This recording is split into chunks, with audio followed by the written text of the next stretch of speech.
A Belgian research scientist is working with the federal police to develop a scent that mimics the smell of dried human bones. The goal is to help sniffer dogs locate long-lost remains more effectively. It's a bit like a perfumer developing his perfume. He mixes different aromas to develop his perfume. Clement Martin has already succeeded in isolating the smell of decomposing human flesh, which is currently being used to train Belgium's cadaver dogs. Now his focus has shifted to creating a similar tool for dried bones rather than soft tissue.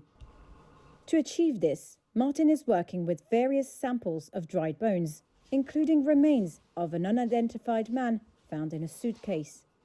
These bones are carefully stored in a glass cylinder, allowing the scent molecules to permeate an enclosed space for easier extraction.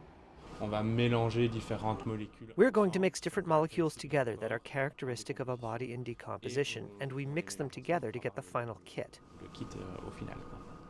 Unlike decomposing flesh, dried bones emit far fewer scent molecules, making the process particularly challenging, according to Martin.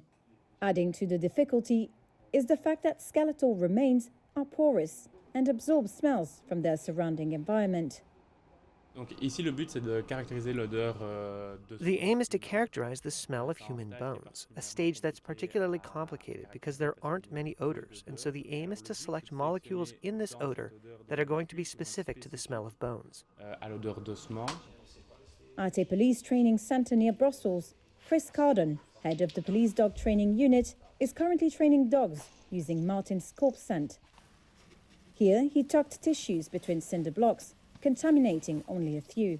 The scent of death is one of the 3 tools we use during the basic training of our human remains dog.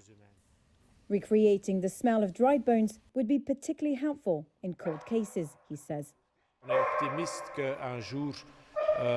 optimistic that one day an operational tool will be made available to us. That would mean that in cold cases, we could still bring added value to the investigators' requests in the search for human remains, even with dry bones. Af. Stik hem tegen. Af.